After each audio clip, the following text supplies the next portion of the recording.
Yes, I did. Although there were things to improve as well. I think we were sometimes, I don't think it's concentration, but maybe it was because it was our fifth game in 15 days that I saw a few times, us struggling a little bit with the ball that I'm not used from the players, but they were great after so many games. Was incredible, not only from the ones who started, also the ones that came in. So again, not only a very good team performance, but a very good squad performance. Dominic Szoboszlai, first time he scored in back-to-back Premier League games. In this tight period of time, has he almost thrived in the most difficult part of the season? I think he's been very, very important for us the whole season. Not always this was seen, but again today maybe people talk about his goal, which they should, because it was an important goal and a good goal. But I think what helped the team even more than him scoring a goal was the amount of times he wins the second ball, he wins the ball back for us, he runs for two players. So it's that probably deserves even more credit than him scoring a goal. But it's nice that he starts to scoring goals as well, because that in the end is also what you need to do if you are an attacking midfielder that wears the Liverpool shirt. That is 11 points from a possible 15 in this tight period of time. What have you liked, or potentially what have you learnt about the squad that you have in this period? No, many things I've liked, because after Everton, after Villa, and the Wolves game wasn't an easy win as well.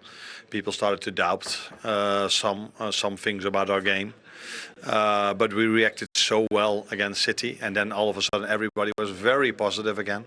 And sometimes what you then see is that players like, oh, now we are all of a sudden really good, and they don't do the same effort anymore as they did before. So for all the mental challenges we had, so people questioning us, and then everybody really positive, but players just kept calm and did the things that they have to do, and that is making it as hard as possible for the other team to play against us.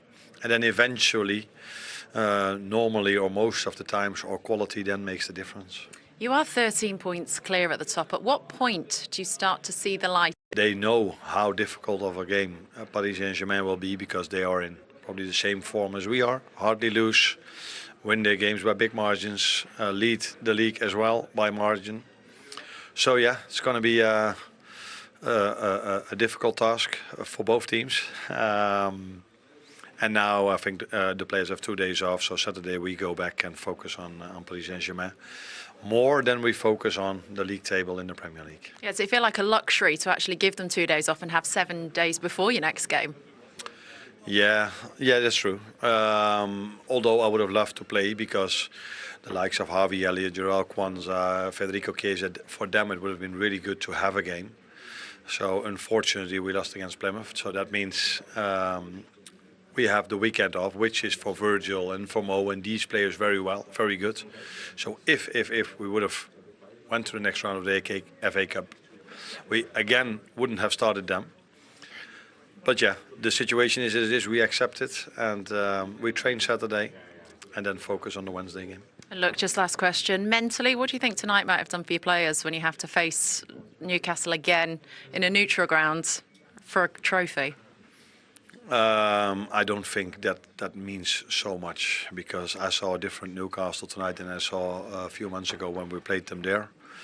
I don't know if that's for a reason, but normally I see them pressing 4-5-1, and now they press 4-4-2. So maybe they wanted to do things a bit differently. They rested, or he's injured, I don't know. But Isaac wasn't there. Joe Linton wasn't there. So I think we can expect something different in a few weeks. But probably we are rested a bit better than we were in our fifth game in 15 days. Arne, thank you so much. You're welcome. Yeah, Alexander Isak with a bit of a groin injury. We'll touch on that cup final in a moment. He said there's a long way to go. 10 games, they are 13 clear, so yeah. Surely the champions-elect now. But he's spoken about his players staying calm, Rafa. How much do you think that comes from the manager? I'm sure that a lot of this mentality, this approach is coming from the manager. So when you have experience, you say, listen, that is what we have to do. And the players, they listen to you. So it's like when you have your daughter and they don't listen to you, they listen to the teacher. So that is the same. So then they will listen to the manager. They will not listen maybe someone close to them, but the manager, yes. So it's like professional and say you have to do this, and they learn from that. So he has the right mentality, and the players, they have a. Thank you very much, Lindsay. Guys, congratulations. Alexis, how are you managing to constantly churn out these performances and results? Well, thank you very much. I think it's the desire to win trophies. We know that this season we have maybe the opportunity to win some, so we are really happy, working really hard, and hopefully we can keep on going. Dominic, that's the first time you've scored back-to-back Premier League goals this season. Do you feel like you're playing some of your best football of your career? Come in. I said, do you feel like you're playing some of the best football of your career? It's the first time you scored back-to-back Premier League goals this season. Yeah, well, it's my second season, so it was not a long time that I had any chance to score twice in a different game. So, no, I'm really happy to have the team. But yeah, as I say, the most important is the team. If I can score even more goals back-to-back, I would be happy. But until we are in the first position of the league, I'm more happy. Was the timing of your goal crucial? Because Newcastle were just starting to get a little bit of joy going forward, but you whipped it in and stubbed it out. Yeah, maybe we didn't start the second half as we wanted, but yeah, as you said, it was nice because I like to get to this position. Sometimes I don't get the ball, but this time Mo played it, so really happy for that. I don't know if you know the Arsenal result, but you're now 13 points clear at the top of the Premier League. At what point do you start to see the light here and think, hang on, this might happen? Well, after mathematically they have no chance to get us. So, yeah, we are really happy that we are 13 points clear, but we will focus on ourselves. Now we have a Champions League coming up, so we will have to focus on this as well. And then, yeah, game by game, we are looking forward to stay in the top. Does it feel like a luxury to have 7 days off before your next Champions League game? Yeah, definitely. We need it. We were talking and we were a little bit tired, but this week will be nice to get some rest, some days off, and yeah, thanks to Arne as well. Are you targeting 3 trophies then this year? You've got Newcastle again in the League Cup final coming up. When I came to Liverpool, I wanted to win everything in my first season. So I don't like to talk about it. We have to focus, as I said, game by game. First Champions League we have to go through, and then we have a Premier League game in between. And then we have a cup final. So against them, really tough team, really good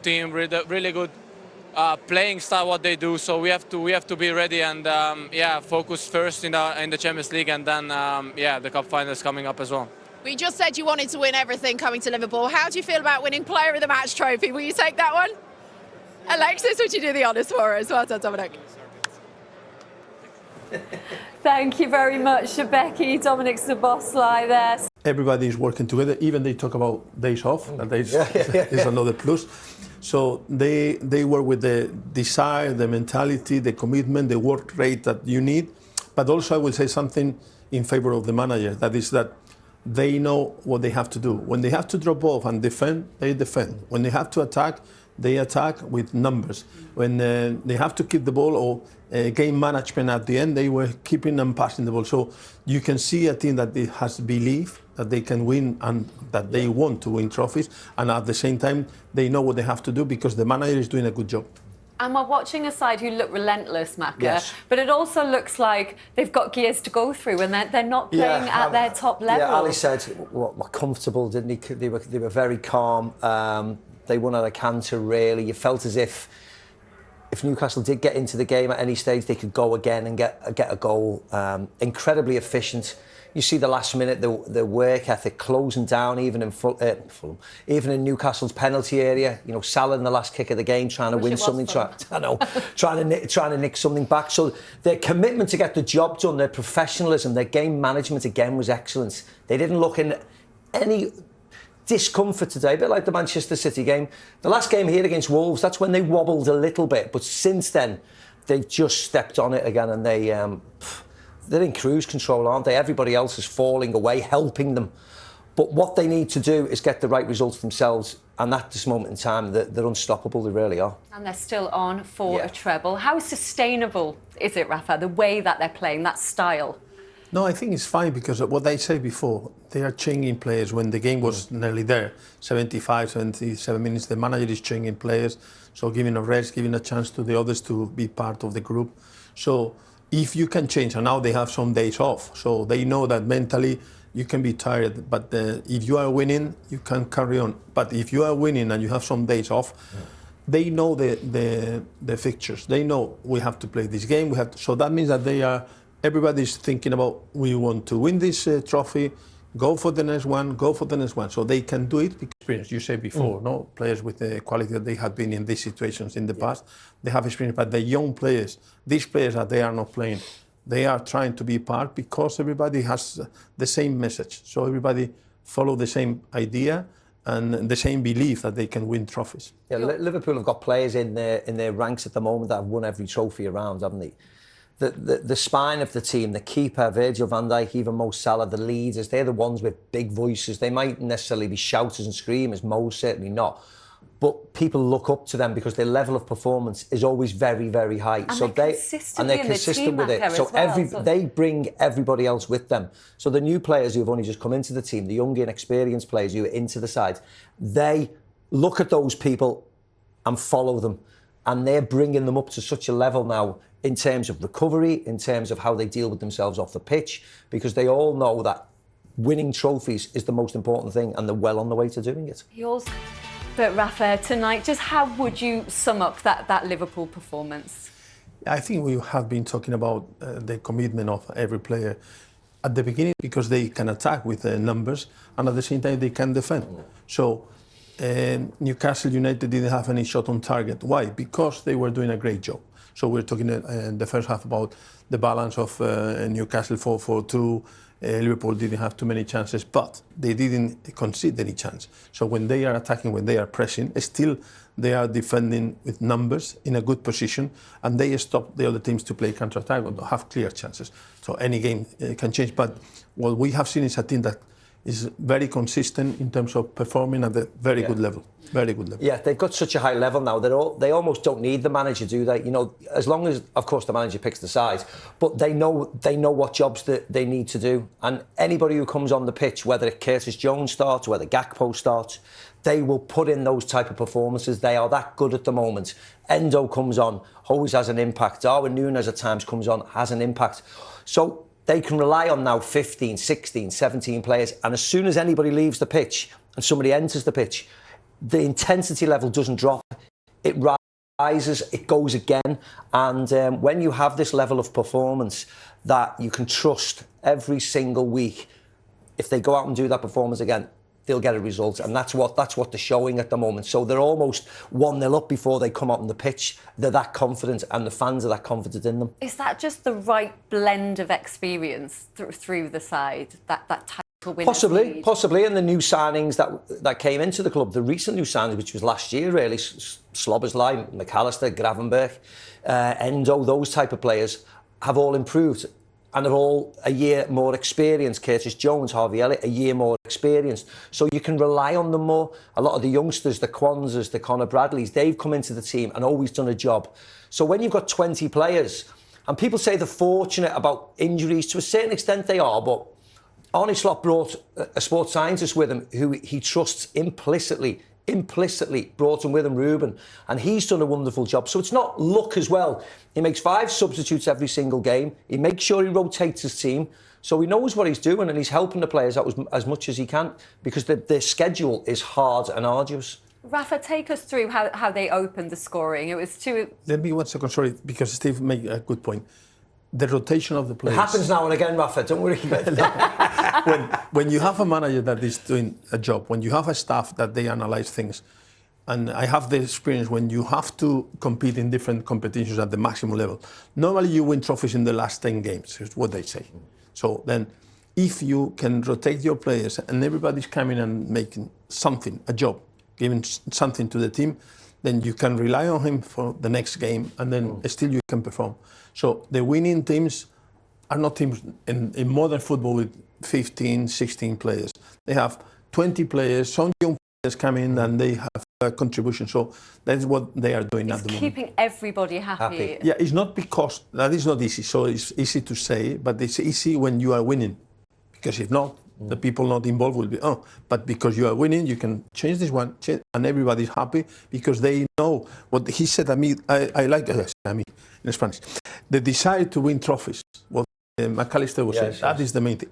Everybody knows that they can be part of this winning team, and that is the winning mentality that they play. So we have seen, you see, they regain the ball, and it's a quick transition. But it's not just, sometimes it's the pace that they use when they go. You can go forward, but you see still he's running, and then they go forward. And now you see 4 players, you see a lot of players of Newcastle United, but the movement is dropping off a little bit, has a space. So that is a clever movement. It's more a movement of a striker than a midfielder, but he did really well. Do you think Nick Pope has to do a bit better there, Maka, or was that unfair? Yeah, I think it's slightly unfair, only because it goes through Tonali and Dan Burns' legs. So he is slightly unsighted right up until he's on the 6-yard box, Dan Burn. You see here, this is a better angle. He's unsighted when he hits the ball. He sees it there. He's down. He's a big, tall goalkeeper. It's probably hard for him to get down and get it away at seeing it such late. But the second goal was similar. You know, they were all backing off. They were all back in defence. They had numbers back.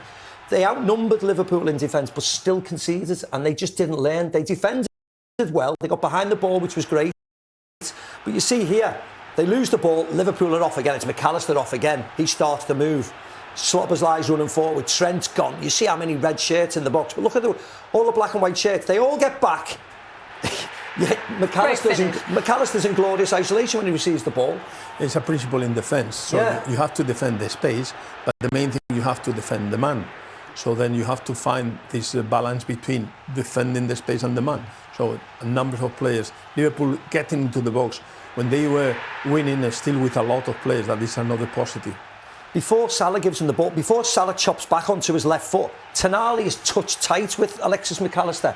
And as soon as Mo goes back onto his right foot, it's not Tonali, it's Bruno Guimaraes. And as soon as he chops back onto his right foot, Guimaraes drops towards the goal as if we need to protect the goal. And he leaves McAllister. And of course, Salah in the form he is in, he just puts it on a play for him, and it was all about the finish. And the Argentinian smashes it into the net. Goalkeeper or Van Dijk or the 3 in midfield, that triangle in midfield has been phenomenal. Curtis Jones, when he's coming, has been phenomenal. But yeah, that'll always happen, unfortunately. There's always maybe that number 6, that number 8 role, which just doesn't get highlighted as much as the goal scorers. It's as simple as it's always been like that, unfortunately. The number 6 in England is the number 5 in South America. South America, yeah. And it's crucial. It's crucial to give balance to the team. You were talking about Tonali at the beginning, the protection of the centre backs. That is a crucial role, to have a player that can be there, can be more or less good on the ball. You just give the ball easily to one or the other one, but especially defend, and then give the defenders confidence, and also confidence to the offensive players to go forward, because he will be there all the time. People appreciate that role now, of course. Yeah. Makelele had it, and it was the Makelele role. He was an incredible footballer. And now Rodri's got the Ballon d'Or, so we all appreciate that role, but we all also have to accept that the goal scorers, the people who assist, the ones who are creative, who do something nice on the eye, will always get the publicity, excuse me. But we are talking Mascherano here. Yeah, Mascherano. Didi Hamann. So even Xabi Alonso, that was a different kind of midfielder. But now you have a player here that Gravenberch is coming and is working so hard in this area that he's giving confidence and freedom to the others, and McAllister is doing the same. So these players are crucial for coaches. And as you say, the strikers, they get the credit, but these players, they give confidence to the rest of the team. Yeah, and they have that blend. They all complement each other so well in that midfield. We're going to take a quick